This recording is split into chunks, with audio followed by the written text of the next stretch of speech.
Today we will see about the aminoglycosides.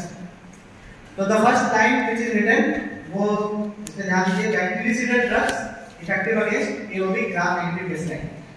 The thing you have to remember, जो भी हम लोग पढ़ते हैं ये protein synthesis inhibitor, those are bacteriostatic. Protein synthesis inhibitor drugs are bacteriostatic. ये aminoglycoside specific है जो कि बैक्टीरियासिडल है, इसीलिए मैंने पहले लिख रखा है कि अगर बैक्टीरियासिडल ड्रग का नाम आएगा तो aminoglycoside है बैक्टीरियासिडल. The second thing is it is effective against only aerobic. Aerobic मतलब ऑक्सीजन जो चाहिए, that require oxygen, that is the aerobic. तो aerobic के अगेंस्ट ही काम करती है aminoglycoside. So this is the two things which you have to remember.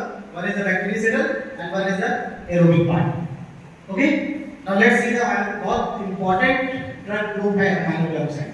aminoglycoside अभी बहुत ज्यादा यूज भी होती है और स्पेसिफिक चीजों में यूज होती है, इधर उधर की नहीं, वेरी स्पेसिफिक चीजों में यूज होती है aminoglycoside. देखते हैं aminoglycoside में क्या क्या है. तो aminoglycoside जैसे नाम बताता है, it having the amino sugar in glycosidic linkage. So have amino sugar in glycosidic linkage. Aminoglycoside are administered by parenteral route. This you have to remember. तो aminoglycoside को ओरल नहीं दिया जाता है, लेकिन कुछ aminoglycosides हैं जिनको ओरल दे सकते हैं, लेकिन मोस्टली aminoglycosides को ओरल नहीं दिया जाता है क्योंकि ओरल में एब्जॉर्प्शन नहीं होता. तो ओरल का एब्जॉर्प्शन नहीं होता, that's why we can not give orally. तो हम कुछ ऐसी डिजीजेस भी होती है जहां पे हमें ओरल का एब्जॉर्प्शन नहीं चाहिए. मान लीजिए ओरल का एब्जॉर्प्शन नहीं हुआ तो that drug will reach into the intestine. Intestine में कोई इंफेक्शन होगा, कोई डिजीज होगी, उसके लिए हम aminoglycoside को यूज कर सकते हैं, है कि नहीं? है कि नहीं? ठीक है. तो mostly it is administered by parenteral route. So aminoglycoside, this nurse is handling the aminoglycoside because mostly it is parenteral. बहुत इंपॉर्टेंट पॉइंट है कि पोस्ट एंटीबायोटिक इफेक्ट होता है. अब इसका टर्मिनोलॉजी है पोस्ट एंटीबायोटिक इफेक्ट, वो आपको समझनी पड़ेगी, आगे समझाएंगे. Will see to it. तो पोस्ट एंटीबायोटिक इफेक्ट aminoglycoside का होता है. अभी जस्ट रिमेंबर दिस वन कि पोस्ट एंटीबायोटिक इफेक्ट aminoglycoside का होता है. It has a narrow safety of margin. अब नैरो सेफ्टी मार्जिन है मतलब इसकी टॉक्सिसिटी भी ज्यादा होगी, टॉक्सिसिटी भी इसकी ज्यादा होगी. क्लियर? तो aminoglycoside को हमें देखना पड़ेगा कि कितना दे रहे हैं, कितने डोज है, बिकॉज अगर सेफ्टी मार्जिन से ऊपर गया तो टॉक्सिसिटी होगी. तो स्पेसिफिक टॉक्सिसिटी है aminoglycoside की, तो वो भी देख लेंगे. आप ये याद करने का तरीका है, याद कर सकते हो aminoglycoside को विद अमाइनो से. ए मतलब एरोबिक ग्राम नेगेटिव बैक्टीरिया, ये मतलब एरोबिक, नॉट एनारोब. एनारोब जहां पे भी आएगा we can not use aminoglycoside, ये याद रखिएगा. Aerobic gram negative bacteria mainly bactericidal ही होता है. और आई मतलब इनहिबिट 30S साइक्लोज सब यूनिट. अब ये आएगा कि aminoglycoside प्रोटीन सिंथेसिस को इनहिबिट करती है, लेकिन कौन सी यूनिट को? तो 30S सब यूनिट को. लास्ट टाइम एक फॉर्मूला बताया था, बाई एट 30 सेल एट 50 ना. aminoglycoside टेट्रासाइक्लिन ये 30S पे काम करती है, तो inhibit 30S subunit. N is for nephrotoxicity, neurotoxicity. मैंने कहा स्पेसिफिक टॉक्सिसिटी करता है aminoglycoside. Nephro, neuro and ototoxicity. Nephro, neuro, ototoxicity, ये तीन टॉक्सिसिटी aminoglycoside से है. ऐसा होता इसलिए है क्योंकि ये जो ड्रग्स है aminoglycoside, ये जाके वहां पे कंसंट्रेटेड हो जाती हैं. aminoglycoside और कहीं एब्जॉर्ब नहीं हो सकती. मैंने बताया ना कि एब्जॉर्प्शन उसकी बहुत पावर लो होती है, एब्जॉर्ब नहीं हो पाती. जब एब्जॉर्ब नहीं हो पाती तो मतलब ये जगह हर टिश्यू में नहीं जा पाती है, लेकिन यहाँ पे किडनी में आराम से चली जाती है. किडनी में एक्सक्रीट होती है इसीलिए चली जाती है, वहाँ पे जाके डिपॉजिट हो जाती है. कॉक्लियर जो सेल्स है, हेयर सेल्स है, वहाँ पे भी उनका कंसंट्रेशन बढ़ जाता है. न्यूरोटॉक्सिसिटी भी करती है. तो नेफ्रो, न्यूरो, ऑटो, ये तीन टर्म याद रखिएगा विद aminoglycoside. अगर साइड इफेक्ट आता है तो nephro, neuro and oto, this you have to remember. O for ototoxicity. तो अमाइनो से ये आप याद रखने का तरीका है कि अमाइनो से आपको ये 4 पॉइंट्स तो याद रहें. ठीक है, 5 पॉइंट्स याद रहें आपको. देन नेक्स्ट, अब ये ग्रुप है aminoglycosides का. पहली बात ये समझना है कि ये aminoglycoside आई कहाँ से. जो सॉइल में माइक्रो ऑर्गेनिज्म होते हैं, जो कीड़े रहते हैं ना जो जमीन पे, जो सॉइल में माइक्रो ऑर्गेनिज्म होते हैं वहां से ये डिराइव की गई थी अमाइनोग्लाइकोसाइड। ये आप देख रहे हो, ये जो नीचे लिखा है these are all produce from soil actinomycetes और सॉइल माइक्रो ऑर्गेनिज्म। तो जो सॉइल में माइक्रो ऑर्गेनिज्म होते हैं ऐसे ऐसे दिखेंगे जब माइक्रोस्कोप में दिखेंगे, तो उससे डिराइव की गई थी अमाइनोग्लाइकोसाइड। तो ये जो माइसिन जिसमें लिखा हुआ MYCIN नॉट MI, जो MYCIN लिखा हुआ this is from the Goodman William, ये आपको केमिस्ट्री में नहीं मिलेगा ये वाला क्लासिफिकेशन, ठीक है।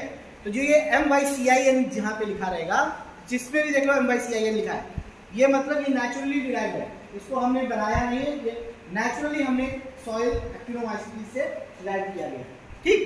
उसके बाद जिसमें MICIN लिखा है, MI नॉट Y, MICIN लिखा है, वो हमारा सेमी सिंथेटिक है।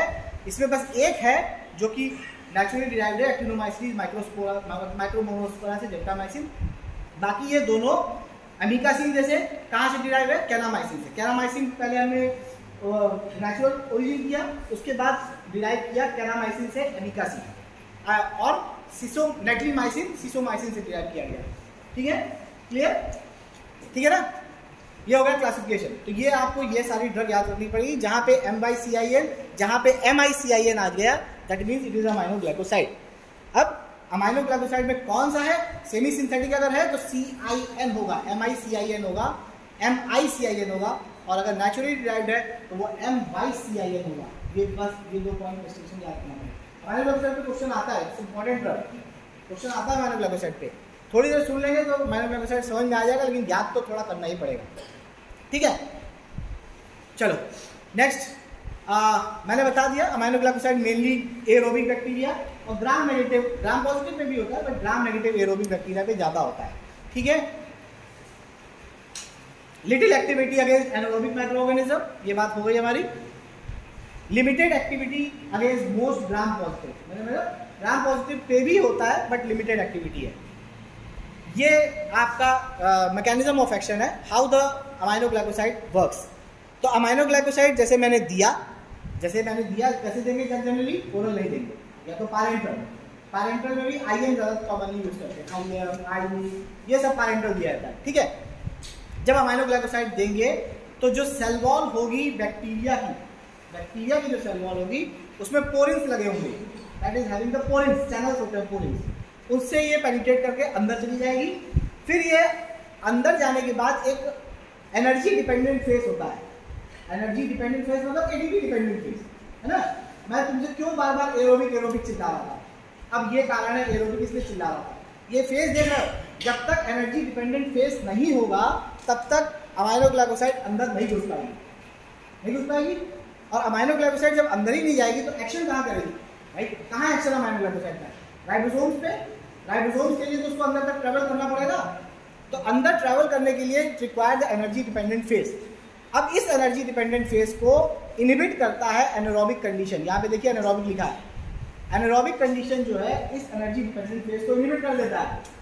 तो हमेशा एरोबिक कंडीशन में ही, क्योंकि एरोबिक में एनर्जी होगी, जब एनर्जी होगी तभी वो अंदर जा पाएगी, तो एनारोबिक कंडीशन में we can not expect aminoglycoside to enter into the cell and उसका मैकेनिज्म ऑफ एक्शन नहीं आएगा। तो कौन कौन सी चीजें हैं जो कि इनहिबिट करती है एनर्जी डिपेंडेंट फेस को, ये भी एक इंपॉर्टेंट चीज है। कैल्शियम, मैग्नीशियम, दूध के साथ magnesium, hyper osmolarity, decrease pH, मतलब इसे भाई क्या होता है, स्टमक में एसिड है, पीएच कम रहता है, अमाइनोग्लाइकोसाइड नहीं किया है, डिस्ट्रॉय हो जाएगी, आगे बढ़ ही नहीं पाएगी। तो ये सब कारण है। एंड एनारोबिक कंडीशन उसमें से आपको इंपॉर्टेंट याद रखना पड़ेगा, क्योंकि हमें अमाइनोग्लाइकोसाइड सिर्फ एरोबिक कंडीशन में ही दे सकते हैं अमाइनोग्लाइकोसाइड्स को, ठीक है। चलिए इसके बाद दूसरा डायग्राम जो है ये है कि अब अंदर आ गई अमाइनोग्लाइकोसाइड, कहाँ पे आ गई, न्यूक्लियस के अंदर आ गई, राइबोसोम्स मिले उसको। अब राइबोसोम्स पे कहाँ पे बाइंड कर रही है, it is binding on 30S ribosomal subunit, this is the 30S part and this is the 50S part. तो it is binding on 30S ribosomal subunit. और अमाइनोग्लाइकोसाइड 30S पे bind करके क्या क्या action करती है, 3 action आपको लिखने पड़ेंगे। जब अमाइनोग्लाइकोसाइड का मैकेनिज्म ऑफ एक्शन लिखोगे तो you have to write 3 action. 1, after binding into 30S ribosome, it blocks the initiation of protein synthesis. Protein synthesis का इनिशिएशन ब्लॉक करता है, block further translation and elicit premature termination, further translation नहीं होगा, और incorrect amino acid incorporate कर देगा तो भी एक गलत तो भी डिस्ट्रॉय हो जाएगा। तो दिस इज द 3 रीजंस, ये 3 रीजंस लिखने पड़ेंगे।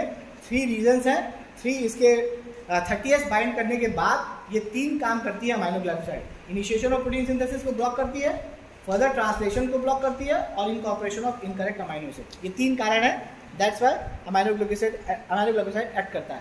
अब मैं कह रहा था अमाइनो ग्लाइकोसाइड बैक्टीरियसिडल है। बैक्टीरियसिडल उसका इसलिए होती है क्योंकि ये अमाइनो ग्लाइकोसाइड जब एंटर करती है थ्रू पोलिन चैनल से, तो जितने भी आयंस होते हैं, जितने भी सेल्स के अंदर आयंस होते हैं जो सेल्स को मेंटेन करते हैं, वो सब लीक आउट हो जाते हैं।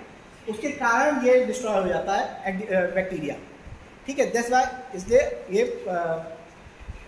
बैक्टीरियसिडल ड्रग है, ठीक। बैक्टीरियसिडल इसकी वजह से नहीं है, मतलब यहाँ पे बाइंड कर रहा है, that's why it's bactericidal, it is not the reason. Bactericidal इसकी वजह से नहीं हो सकता क्योंकि ये फिर से प्रोटीन सिंथेसिस में ले जाती है। डीएनए को तो डिस्ट्रॉय नहीं किया ना, एक बार अमाइनो ग्लाइकोसाइड जब तक रहेगा तब तक ये काम किया, ये ब्लॉक किया ये सब चीजें, लेकिन वो फिर से प्रोटीन सिंथेसिस स्टार्ट हो जाएगी। तो बैक्टीरियसिडल इसका रीजन ये नहीं है। बैक्टीरियसिडल जो रीजन बताया, जो अंदर के जो आयंस है वो बाहर की तरफ निकलने लग जाते हैं and that's why cell destroy हो जाती है। रेजिस्टेंस कैसे होता है, कैसे हो सकता है रेजिस्टेंस? जैसे आपने सब में पढ़ा, बीटा लैक्टम एंटीबायोटिक पढ़ा, तो बीटा लैक्टम में नहीं पढ़ा, बीटा लैक्टम में आप लोग नहीं थे। बीटा लैक्टम एंटीबायोटिक में बीटा लैक्टमेज प्रोड्यूस हो रहा था, वैसे ही अमाइनो ग्लाइकोसाइडेज प्रोड्यूस होता है। अमाइनो ग्लाइकोसाइडेज मतलब एक एंजाइम प्रोड्यूस होता है जो अमाइनो ग्लाइकोसाइड को इनएक्टिव करता है। तो 3 principal mechanism, failure of antibiotic to penetrate, बताया ना एंटीबायोटिक कैसे पेनिट्रेट करती है, पेनिट्रेट ही ना करे। ऑल्टरेशन ऑन प्रोटीन, जहाँ बाइंड करना 30S सब यूनिट के, वहीं पे बाइंड ना कर पाए एंटीबायोटिक, तो ये 2 रीजन हो सकता है। और तीसरा, inactivation of drug bye enzyme, that I told you कि जो अमाइनो ग्लाइकोसाइड इनएक्टिवेटिंग एंजाइम को प्रोड्यूस करने लग जाए। बैक्टीरिया मान लो इतना कैपेबल हो गया है, रेजिस्टेंट हो गया है कि he is bacteria is producing the enzyme which is destroying the antibiotic, तो वही है अमाइनो ग्लाइकोसाइडेज, ठीक है। क्लियर इज द माइंड, ठीक है ना। चलो, अमीकासिन जो रेजिस्टेंट है to many of these enzyme, तो अगर कोई ड्रग रेजिस्टेंट होती है तो हम अमीकासिन ट्राई करते हैं, तो ये है। नाउ रूट ऑफ एडमिनिस्ट्रेशन, तो अमाइनो ग्लाइकोसाइड कैसे दे सकते हैं? आईवी है, आईएम है और कुछ अमाइनो ग्लाइकोसाइड का रूट। I told you some of the amino glycoside can be given orally also, orally भी है, दिखाएंगे कौन सा ओरली है। एंड और कोई रूट, एक रूट अमाइनो ग्लाइकोसाइड का और है, वो समझिए इनहेलेशनल। इनहेलेशनल मतलब इनहेलेशनल बहुत कम होती है ना, हम इनहेलेशनल दे रहे हैं। इनहेलेशनल दे रहे हैं इसका मतलब कोई रेस्पिरेटरी इन्फेक्शन होगा उसी में दे रहे हैं। तो पैरेंटल में IV, IM, intrathecal amino glycoside penetrate नहीं कर पाती, सीएनएस में भी पेनिट्रेट नहीं कर पाती। तो अगर सीएनएस का इन्फेक्शन है, वैसे अमाइनो ग्लाइकोसाइड नहीं देते हैं सीएनएस के इन्फेक्शन में, सिफालोस्पोरिन से काम चल जाता है, लेकिन अगर देना है तो इंट्राथीकल देना पड़ेगा। आईवी दोगे तो पेनिट्रेट नहीं कर पाएगी सीएनएस पे, उसका पुअर एब्जॉर्प्शन होता है, ठीक है। तो इसलिए इंट्राथीकल इन मेनिंजाइटिस लिखा हुआ है। इनहेलेशनल का रूट थोड़ा अलग है। टोब्रामाइसिन एक ऐसी ड्रग है जो अमाइनो ग्लाइकोसाइड में है, जो कि इनहेलेशनल दिया जाता है in pulmonary infection. Local gentamicin की आई ड्रॉप आती है, कभी ध्यान देना, जेंटामाइसिन की आई ड्रॉप आती है, वैसे आई ड्रॉप में भी अवेलेबल है, तो इसलिए local. As eye drop, ear drop, as ointment and cream भी आती है इनकी लगाने के लिए। कोई बर्न हो गया, इन्फेक्शन हो गया सुपरफिशियल, उनके लिए क्रीम आती है। ओरल क्यों यूज करना है? देखो, मान लो गट का इन्फेक्शन है, स्टरलाइज करना है गट को, तो उसके लिए ओरल यूज की जाती है नियोमाइसिन, कैनामाइसिन, पैरामोमाइसिन। पैरामोमाइसिन नहीं है, नियोमाइसिन सबसे ज़्यादा यूज की जाती है, ठीक। नियोमाइसिन का अलग से अभी आएगा, नियोमाइसिन पे भी थोड़ा सा 2-3 line we will see to it. Tobramycin, ये देखिए इनहेलेशनल फॉर्म में, इसीलिए मैंने दिखा दिया है क्योंकि ये थोड़ा अलग है। टोब्रामाइसिन इनहेलेशनल फॉर्म में अवेलेबल है। एब्जॉर्प्शन होगा नहीं होगा ना, most of the amino glycoside do not get absorb. तो हाईली पोलर क्यों एब्जॉर्प्शन नहीं होता? The reason is it is amino glycosides are highly polar compound, polar compound है, इसीलिए पोली एब्जॉर्ब होती है from the GI tract. Absorb rapidly होती है फ्रॉम द आईएम साइड, तो इंट्रामस्कुलर साइड ज़्यादातर दिया जाता है, occurs after 30 to 90 minute. Inhalational tobramycin use किया जाता है फॉर सिस्टिक फाइब्रोसिस हु है स्यूडोमोनास एरोजिनोसा पल्मोनरी इन्फेक्शन। स्यूडोमोनास एरोजिनोसा ज़्यादा नोटोरियस होता है, उसके लिए बहुत लिमिटेड ड्रग है। तो कभी कभी जब MCQs आता है ना तो उसमें लिखता है what are the drug which are available for the pseudomonas. Pseudomonas के लिए भी अलग से एक ड्रग है। तो टोब्रामाइसिन इनहेलेशनल हम यूज़ कर सकते हैं फॉर स्यूडोमोनास एरोजिनोसा पल्मोनरी इन्फेक्शन के लिए। क्लियर? तो एब्जॉर्प्शन याद रखना है आपको कि एब्जॉर्प्शन इज मिनिमल 90। अगर हम वो बताएं कि जो लिखा हुआ है बुक्स में 97% of the drug do not get absorb, सिर्फ 3% तक एब्जॉर्ब होती है। 97% of the drug do not get absorb. Clear? चलो डिस्ट्रीब्यूशन होता है डिस्ट्रीब्यूशन की नहीं, अभी बताया था मैंने। ये पेनिट्रेट नहीं कर पाती डिफरेंट टिश्यूज में, बोला ना, पेनिट्रेट नहीं कर पाती तो CNS में नहीं जा पाती। डिस्ट्रीब्यूशन और भी जगह नहीं हो पाता है तो do not penetrate into most of the cell because of their polar nature है, इसलिए वो पेनिट्रेट नहीं कर पाती है, इसलिए डिस्ट्रीब्यूशन भी उसका कम होता है। तभी मैंने बोला CNS का इन्फेक्शन होगा तो कैसे देंगे, इंट्राथीकल देना पड़ता है। IM-IV से काम नहीं चलेगा, जाएगी नहीं ड्रग, है नहीं, इंट्राथीकल दोगे तभी तो ब्रेन में जाएगी। ठीक, उसके बाद लो अपरेंट वॉल्यूम ऑफ डिस्ट्रीब्यूशन कम है तो अपरेंट वॉल्यूम ऑफ डिस्ट्रीब्यूशन कम हो गया। हाई कंसंट्रेशन इन, अब ये चीज मैंने बोली थी कि ये इसका स्पेसिफिक था नेफ्रो ऑटो न्यूरो। क्यों? Because of high concentration in the renal cortex. Concentration aminoglycoside का रीनल कॉर्टेक्स में ज्यादा होता है, इसलिए नेफ्रोटॉक्सिसिटी करती है। इनर ईयर में कंसंट्रेशन, इनर ईयर कान के अंदर की बात हो रही है, कान के अंदर की बात हो रही है, इनर ईयर में कंसंट्रेशन ज्यादा होता है, इसीलिए वो ऑटोटॉक्सिसिटी कर रही है। ठीक, तो किसी का टिम्पैनिक मेम्ब्रेन अगर फटा हो तो देना चाहिए। ये ड्रॉप भी तो थी, टिम्पैनिक मेम्ब्रेन फटा हो और जेंटामाइसिन चली गई तो वो टॉक्सिसिटी कर देगी। समझ में आ रहा है? और एक बात और बता दें, जो ये ईयर की टॉक्सिसिटी है, ऑटोटॉक्सिसिटी, ये इरिवर्सिबल होती है। एक बार हेयर सेल डैमेज हो गई फिर नहीं बन सकती, लेकिन जो नेफ्रोटॉक्सिसिटी है वो रिवर्सिबल होती है। आप ड्रग विड्रॉ करो तो सही हो जाएगा। तो ज़्यादा खतरनाक कौन है? Autotoxicity greater than nephrotoxicity. ठीक है, अब इसमें से आपको ये याद रखना पड़ेगा, ये आपको बहुत MCQs में भी आता है, कौन सी अमाइनोग्लाइकोसाइड ऑटोटॉक्सिसिटी ज़्यादा करती है, कौन सी नेफ्रोटॉक्सिसिटी ज़्यादा करती है, ये याद रखना पड़ेगा। उसका भी तरीका है, अभी देखते हैं। Concentration achieved in CSF are subtherapeutic, ये बोल दिया मैंने, पहले ही बोल दिया कि CNS में एब्जॉर्ब नहीं हो पाती है, इसीलिए इंट्राथीकल देना पड़ता है। ठीक, समझ में आ गया? क्लियर? बढ़े आगे? क्लियर ना? चलो, एलिमिनेशन कहां से होगा? किडनी से होगा। तभी तो बोल रहे हैं कि रीनल कॉर्टेक्स में ज्यादा जा रही है यार, इतनी देर से क्या बोल रहा है? तो किडनी से एलिमिनेट होगा। मिनिमल मेटाबॉलिज्म, लीवर से मेटाबॉलिज्म मिनिमल होगा, eliminated almost entirely by glomerular filtration. इसका मतलब क्या हो गया? रीनल फेलियर के पेशेंट में दे ना देना, रीनल फेलियर पेशेंट दोगे तो और टॉक्सिसिटी करा दोगे। तो अमाइनोग्लाइकोसाइड का एक पॉइंट बहुत इंपॉर्टेंट आ गया हमारे पास कि we can not give in renal failure patient and we have to monitor the creatinine level also, है ना। क्रिएटिनिन लेवल देख के ही अमाइनोग्लाइकोसाइड चलानी पड़ती है। ठीक, तो excretion is directly proportional to creatinine clearance. Creatinine clearance अगर होगा सही, ये इसकी एक लैब में होता है, ब्लड की जांच होती है, होता है, तो अगर तो ही हम इसको दे सकते हैं। Plasma half life is increased in renal insufficiency. Renal insufficiency बता दिया मैंने कि किडनी अगर डीअरेंज है तो वो उसका एक्शन ज़्यादा देर तक रहेगा, दैट मीन्स हाफ लाइफ उसकी ज़्यादा रहेगी। Reduce dose in impaired renal function. Impaired renal function है तो you have to reduce the dose उसकी कम करनी पड़ेगी। ठीक है ना। चलिए अब इसको बड़ा ध्यान से समझिए क्या है अमाइनोग्लाइकोसाइड। ये ग्राफ को समझिए, ग्राफ भी आता है, अब आपके एग्जाम में ग्राफ भी आते हैं। अमाइनोग्लाइकोसाइड को ये देखना पड़ेगा कि मैंने तुम्हें बताया कि aminoglycoside concentration dependent killing follow करता है। अभी तक नहीं था, अब सुन लो। अमाइनोग्लाइकोसाइड पोस्ट एंटीबायोटिक इफेक्ट मैंने बताया था। एक अमाइनोग्लाइकोसाइड की दो इफेक्ट है, कंसंट्रेशन डिपेंडेंट किलिंग, लिख लीजिए। अमाइनोग्लाइकोसाइड में ये दो चीजें याद रखनी पड़ेंगी। एक है CDK, CDK is concentration dependent killing, और दूसरा है पोस्ट एंटीबायोटिक इफेक्ट। इसका रीज़न है क्यों ये इंपॉर्टेंट है, इसका बहुत इंपॉर्टेंट रीज़न भी है। देखो ग्राफ में देखो, ग्राफ में ये है एक ये वाला ग्राफ दिख रहा है, ये जो ग्राफ ये जो बन रहा है इसमें क्या किया गया, अगर मान लो एक ग्राफ ऐसे भी हो सकता है, मतलब अगर हम रिपीटेड, अच्छा ये this is 24 hour 0 to 24, this is 0 to 24 hour. मैंने एक बार ड्रग दी, इस ग्राफ से क्या मतलब बना है कि एक बार ड्रग दी है मैंने and it is acting through out the day.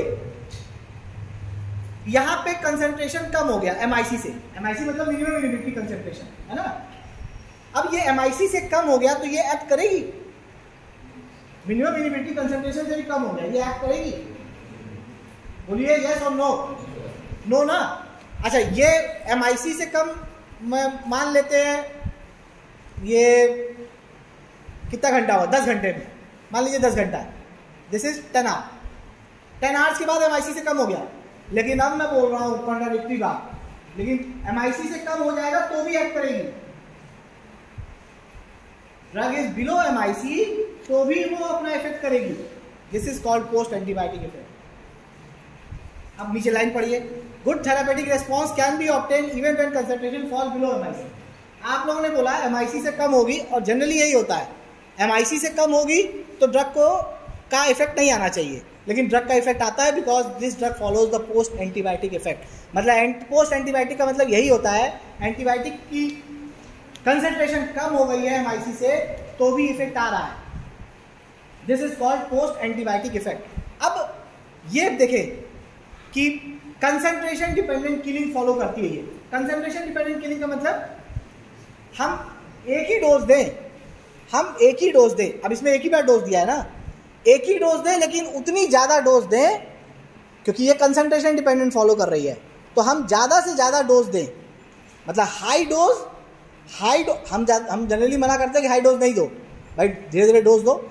High dose once a day, इसमें दिया है high dose once a day. या अगर ये कंसंट्रेशन डिपेंडेंट किलिंग फॉलो नहीं करती, या टाइम डिपेंडेंट किलिंग, देखो ये है, मतलब इस MIC से ऊपर कितनी देर तक ड्रग रह रही है भाई, इसको तो मतलब नहीं है ना MIC से ऊपर कितनी देर तक रह रही है, MIC से नीचे भी अगर ये रहेगी तो भी इफेक्ट कर रही है ना। तो इसमें अमाइनोग्लाइकोसाइड में जैसे ये दो टर्म आपने पढ़ा, concentration dependent killing, post antibiotic effect, तो हमें अमाइनोग्लाइकोसाइड में वंस अ डे डोज देना चाहिए कि मल्टीपल डोजिंग देनी चाहिए। ये दो चीज़ें हैं, एक होता है कि आप वंस अ डे दो, एक होता है ट्वाइस अ डे दे दो, थ्राइस अ डे दे दो, है ना। सिफेलोस्पोरिन जैसे ट्वाइस अ डे दिया जाता है, सुबह दे दिया, शाम को दे दिया, क्योंकि वो फॉलो करती है time dependent killing, beta lactam antibiotics, time dependent killing, ठीक है। ये कंसंट्रेशन डिपेंडेंट किलिंग फॉलो करती है, इसमें इसीलिए हम एक बार डोज देते हैं, हाई डोज देते हैं, once a day high dose. इससे ये फायदा होता है कि टॉक्सिसिटी भी कम होती है, इसीलिए अमाइनोग्लाइकोसाइड को सिर्फ एक बार दिया जाता है, दिन में एक बार दिया जाता है। तो ये दो पॉइंट आपको याद रखना पड़ेगा, concentration dependent killing and post antibiotic effect, यही फॉलो करती है कंसंट्रेशन डिपेंडेंट किलिंग। देख लीजिए ये जो चार्ट बना हुआ है, यहाँ पे एग्जाम्पल लिखा हुआ है अमाइनोग्लाइकोसाइड, और यही फॉलो करती है concentration dependent killing. Time dependent killing beta lactam follow करती है, ये दो चीज़ें याद रखिएगा, ठीक है। समझ में आया? किसी को नहीं समझ में आया ये चीज़? किसी को नहीं समझ में आया तो बताए फिर से। CDK TDK समझ में आया? ये कंसेप्ट पूछा जा सकता है बेटा, और ये कंसेप्ट आपके आना ही है काम, बाद में MCQs जब आएंगे तो भी ये काम आएगा, और ये पूछते हैं MCQs में भी, ठीक है ना। Post antibiotic effect CDK, okay कि नहीं? ओके बोलिए कसके फिर, बस ठीक है। चलिए अब ये देखो, ये डायग्राम जो मैं तुम्हें दिखा रहा था, कंसंट्रेशन डिपेंडेंट किलिंग और मल्टीपल डोज, ये क्या है? This is single dose, high dose, और ये क्या है? Multiple dose. 3 बार दिया गया, 24 घंटे में 3 बार दिया गया, 3 टाइम्स अ डे दिया गया, लेकिन हमको ये वाला डोज फॉलो करना है, इसीलिए लिखा हुआ है हाई डोज एक्सटेंडेड इंटरवल मतलब ये नहीं इंटरवल देर तक, मतलब दिन में एक बार, देन मल्टीपल डोज, ये प्रेफर होता है अमाइनो ग्लाइकोसाइड में। तो अमाइनो ग्लाइकोसाइड का डोजिंग रेजिमेन अगर है तो वंस अ डे ज़्यादा अच्छा है। ठीक है, ठीक है। चलो, ये डायग्राम समझ में आ गया ना? ये डायग्राम हो सकता है रख दें एग्जाम में भी, स्पॉटिंग में रख दें। तो ये सब सारे बना लिए, बहुत सारे डायग्राम बनाए, बहुत सारे स्पॉटिंग की चीज़ें बनाए तुम लोग के लिए। अभी बहुत अलग अलग चीज़ें हैं, सब मजा आएगा। ठीक है, चलो फिर एडवर्स इफेक्ट आ जाओ। एडवर्स इफेक्ट क्या बताया गया था? 3 adverse effect, auto, nephro, neuro, यही 3 बताया था। ऑटो टॉक्सिसिटी मैंने बोला खतरनाक है, बोला था, क्योंकि इरिवर्सिबल है। ऑटो टॉक्सिसिटी में क्या ऑटो टॉक्सिसिटी हो सकती है? या तो उसको सुनाई ना दे, और कुछ हो सकता है, कान का कोई और फंक्शन है, हाँ, बैलेंस उसका डिस्टर्ब हो जाए, तो उसे क्या कहते हैं? वेस्टिबुलर। और जो सुनाई ना देता उसे क्या कहते हैं? ऑडिटरी। Auditory, vestibular. तो 2 टॉक्सिसिटी हो सकती है ऑटो टॉक्सिसिटी में, one is auditory and one is vestibular. तुमने बताया ना? ठीक है। अमाइनो ग्लाइकोसाइड कंसंट्रेटेड हो जाता है, अंदर जाके चला जाता है फ्लूइड में, इनर फ्लूइड में, इसीलिए वो डैमेज करता है। कॉक्लियर के हेयर सेल्स को भी डैमेज कर सकता है और वेस्टिबुलर के सेंसरी सेल्स को भी डैमेज कर सकता है, इसीलिए ऑटोटॉक्सिसिटी करता है। ठीक है, चलिए लिख लिया ना? किसी लिखना तो चलो, अरे हम वीडियो भी डाल ही देंगे कहीं ना कहीं, तुम लोग सबको मिल जाएगा, सब जन देख लेना, इसीलिए सोचा था बना लेंगे। Order of clinical symptoms of cochlear toxicity. अब कॉक्लियर टॉक्सिसिटी अगर होगी, तो क्या उसका सिम्टम आएगा? सुनाई नहीं देगा। ठीक है, सबसे पहले टिनिटस होगा। फर्स्ट जो, जैसे अब सुनाई नहीं दिया तो काम ही खत्म, वो तो इरिवर्सिबल, अब तो उसको तुम कुछ कर ही नहीं सकते। फर्स्ट सिम्टम आया तो कम से कम तब तो अलर्ट हो जाओ। तो फर्स्ट सिम्टम होगा टिनिटस का, फिर उसके बाद auditory impairment after a few days. ठीक, वेस्टिबुलर टॉक्सिसिटी होगी तो फर्स्ट सिम्टम हेडेक होगा, बैलेंस तुरंत नहीं खराब होगा, पहले हेडेक होगा, फिर followed by nausea, vomiting, vertigo, nystagmus, ataxia, ये सब बाद में होगा। ठीक, all the symptoms subside in 2 week except ataxia which take 2 week. अगर ड्रग विथड्रॉ हो गई टाइम पे तो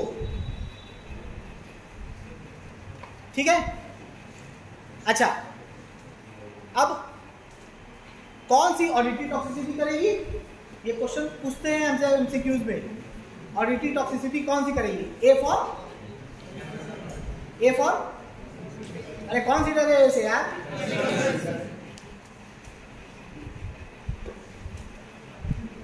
ऑडिटरी टॉक्सिसिटी का मतलब कान का ना है, तो याद करेंगे किससे?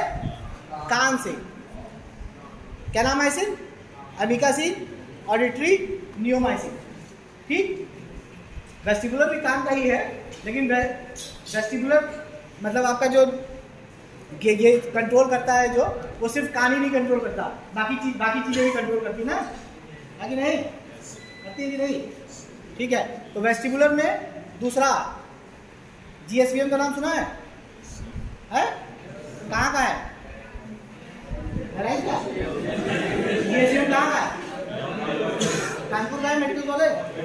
ठीक है, जेंटामाइसिन अभी कानपुर में क्या हुआ था? स्वाइन फ्लू हुआ था ना, कानपुर में कितना बड़ा बवाल हुआ था।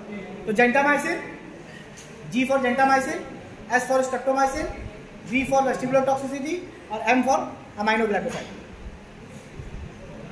ए नहीं लिखे हैं, अमाइनो ग्लाइकोसाइड। ठीक है, हो जाएगा। तो amino glycoside causing vestibular toxicity में ये है, amino glycoside causing auditory toxicity में ये है। इनमें से भी पूछते हैं कौन सबसे ज्यादा करेगा। अभी ये तो हो गया कि कौन करेगा ऑडिटरी, कौन करेगा वेस्टिबुलर। अब इनमें से आएगा अभी वो भी देखेंगे, वो बाद में एक चार्ट है देखेंगे। फिर नेफ्रोटॉक्सिसिटी रिवर्सिबल होती है। ठीक,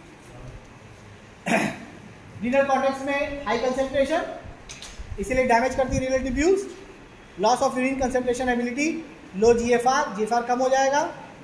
एल्ब्यूमिनूरिया, क्योंकि एल्ब्यूमिन एक्सक्रीट होगी तो किडनी डैमेज होगी तो एल्ब्यूमिन एक्सक्रीट होगी। बट अच्छी बात यह है कि ये रिवर्सिबल है। N for nephrotoxicity, N for neomycin. अब याद हो जाएगा कि कौन सबसे ज्यादा नेफ्रोटॉक्सिसिटी करेगा? नियोमाइसिन।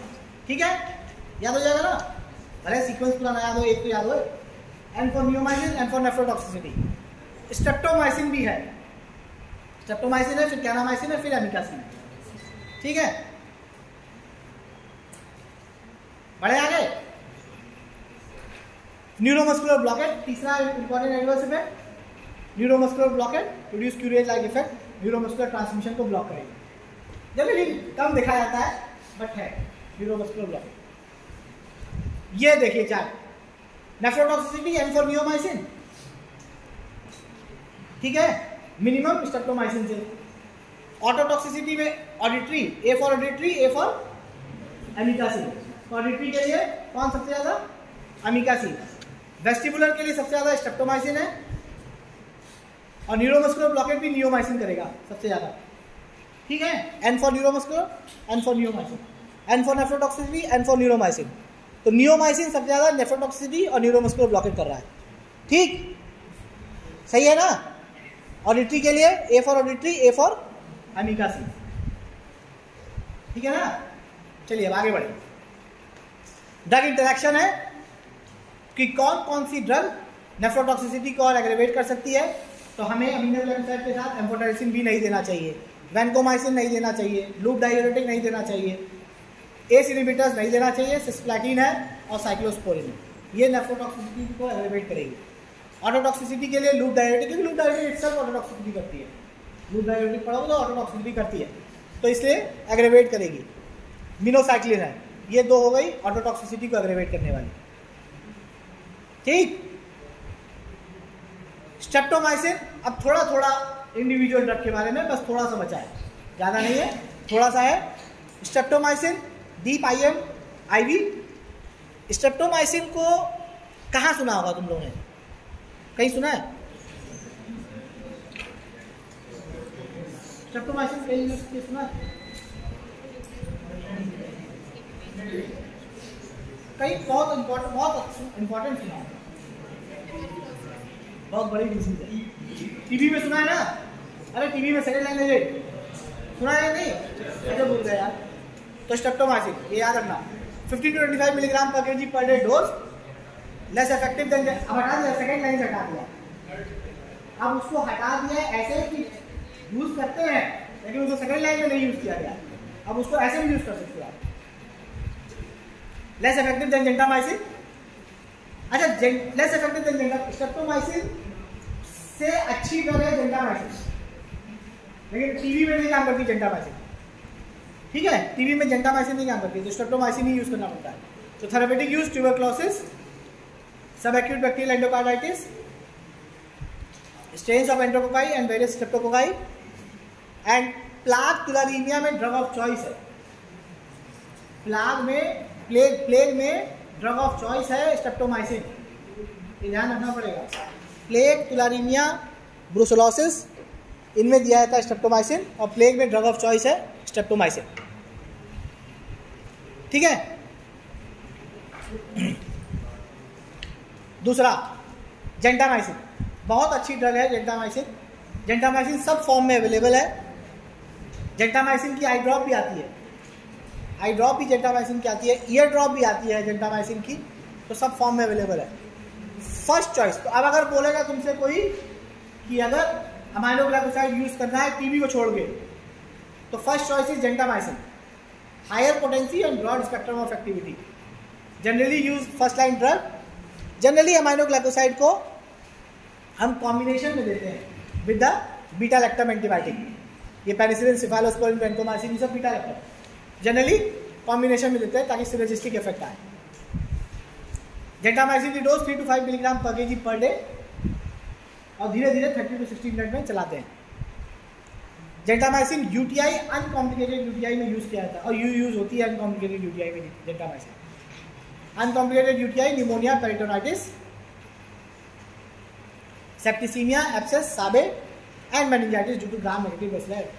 तो आपसे क्वेश्चन जब आएगा अमाइनोग्लाइकोसाइड पे तो यूजेस पूछा जाएगा।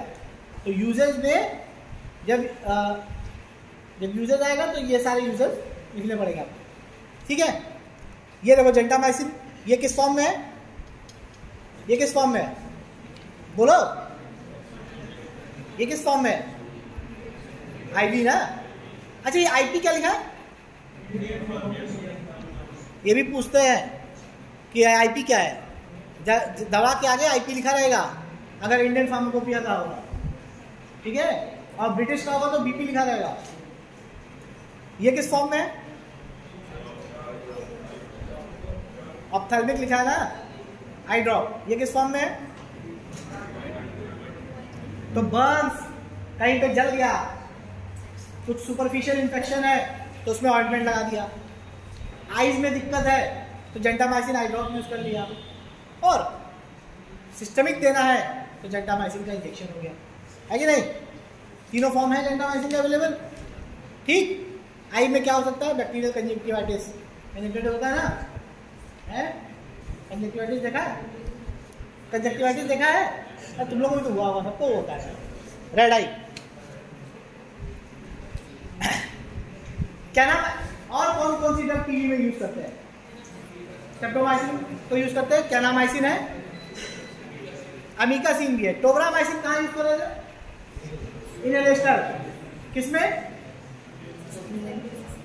क्या था, cystic fibrosis, pulmonary infection, Pseudomonas के against. Tobramycin, amikacin use interchangeably. Sisomicin, natural aminoglycoside similar to gentamicin, ठीक है। अमीकासिन, अमीकासिन, अमीकासिन किसमें था, सिंथेटिक, आपने नेचुरल था, सेमी सिंथेटिक था ना, CMICIN ना, MICIN था ना। तो amikacin is a derivative of kanamycin, kanamycin था नेचुरल में, वहां से हमने अमीकासिन निकाला था। तो derivative of kanamycin, spectrum broadest of the group, resistant to many aminoglycoside inactivating enzyme. देखो अच्छी बात क्या है, जो अमाइनोग्लाइकोसाइड इनएक्टिवेटिंग एंजाइम है उसको भी तोड़ देगा अमीकासिन, ठीक है ना। तो थेरापेटिक यूजेस, तो जहां पे रेजिस्टेंट केसेस आ रहे हैं वहां पे अमीकासिन को यूज किया जा सकता है। जेंटामाइसिन से अगर रेजिस्टेंट है तो अमीकासिन यूज किया जा सकता है। Preferred for serious nosocomial gram negative infection, Klebsiella Enterobacter E coli that are resistant to gentamicin and tobramycin. ये कह रहा था मैं, तो जेंटामाइसिन क्योंकि अमाइनोग्लाइकोसाइड इनएक्टिवेटिंग एंजाइम प्रोड्यूस हो गया, अगर इनएक्टिवेटिंग एंजाइम प्रोड्यूस हो गया, बैक्टीरिया प्रोड्यूस कर दिया, तो अमीकासिन तब भी काम करेगी, तब भी काम करेगी।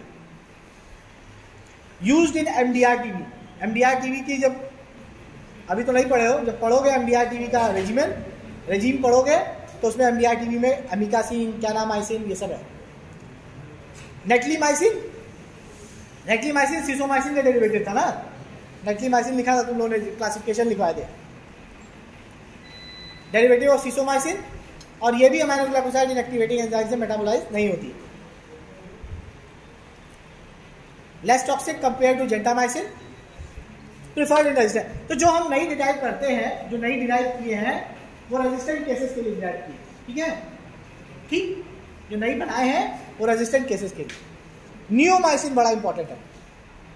नियोमाइसिन क्यों इंपॉर्टेंट है, नियोमाइसिन क्यों इंपॉर्टेंट है, क्या बताया था नियोमाइसिन के बारे में। नियोमाइसिन टॉपिकली यूज किया जाता है, टॉपिकली बोल रहा है, ओरली यूज करते हैं। Neomycin is used orally, neomycin को topically and orally. Most commonly gentamicin use होती है बेटा, नियोमाइसिन टॉपिकली एंड ओरली। अब कहाँ नियोमाइसिन को यूज करते हैं ये इंपॉर्टेंट है। टॉपिकली इन वुंड बर्न, ये तो हो गया। ओरली हेपाटिक कोमा में कैसे काम करती है देखिए, सुनिए। नियोमाइसिन को ओरल दिया, सुन लीजिए, नियोमाइसिन को ओरली दिया, एब्जॉर्ब नहीं होगी ना, एब्जॉर्ब नहीं होगी तो कहाँ जाएगी, नीचे। तो जो गट में इंफेक्शन होगा वो हटा देगा, बैक्टीरिया किल हो जाएगा। बैक्टीरिया किल हो जाएगा तो जो हेपाटिक कोमा, गट फ्लोरा के कारण अमोनिया प्रोडक्शन होता है, उसके कारण हेपाटिक कोमा होता है। तो हेपाटिक कोमा में नियोमाइसिन आप ब्लड फ्लो आपको हेल्दी कर देगा, तो नियोमाइसिन इसलिए हेल्दी इसलिए जरूरी है।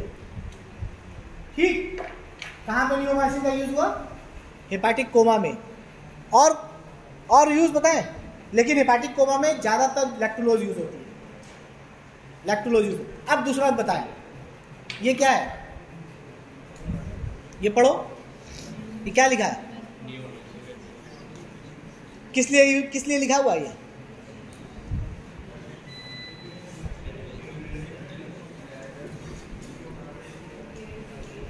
This is written for which purpose? What is this? What is this? समझ में आ रहा है? क्या लिखा है? Urinary bladder irrigation. अब देखिए, नियोमाइसिन को पॉलीमिक्सिन बी के साथ मिला के यूरिनरी ब्लैडर में इंजेक्ट कर दिया जाता है, और ब्लैडर का जो इन्फेक्शन है वो ठीक हो जाता है। भाई ऐसे तो नियोमाइसिन तुम दोगे तो जाएगी नहीं ना ब्लैडर में, ब्लैडर नहीं जाएगी ना, ठीक है। लेकिन ऐसे देके उसको अगर यूरिनरी ब्लैडर को इरिगेट करना हो, उसको इन्फेक्शन को ठीक करना हो, तो नियोमाइसिन दिया जाता है, इरिगेशन ऑफ ब्लैडर। और दूसरा प्रिपरेशन ऑफ बाउल, नियोमाइसिन को बाउल प्रिपरेशन में भी यूज करते हैं, ठीक है। तीन लिख लिया ना? Hepatic coma, bladder irrigation, bowel preparation, neomycin इसीलिए इंपॉर्टेंट है, इंपॉर्टेंट ड्रग है। और एक और लिखा था टॉपिकली, वुंड्स में, बर्न्स में, ठीक है, ओके। चलिए, पैरामोमाइसिन नई आई है, बस ये लास्ट अमाइनो ग्लाइकोसाइड की slide. Paromomycin, P for paramo, P for parasite, बहुत बढ़िया, पी फॉर पैरामो। अभी तक मैंने ये नहीं बोला था कि अमाइनो ग्लाइकोसाइड पैरासाइट पे भी एक्ट कर रही है। अब ये एक अमाइनो ग्लाइकोसाइड है जो कि पैरासाइट पे भी एक्ट कर रही है, एंटी पैरासिटिक एक्टिविटी भी है। जैसे अमीबा होता है ना पैरासाइट, एंटअमीबा स्टोलाइटिका, पढ़ा है ना? एंटी पैरासिटिक एक्टिविटी भी होती है अमाइनो ग्लाइकोसाइड की। कौन सी अमाइनो ग्लाइकोसाइड की? पैरामोमाइसिन की। इसीलिए इसको यूज किया जाता है क्रिप्टोस्पोरिडिया इन्फेक्शन, इंटेस्टाइनल एमीबियासिस, लिशमानियासिस। लिशमानिया से क्या होता है? लिशमानिया ऑल्सो नोन एज काला दाग, ठीक है, ठीक है ना? ओके।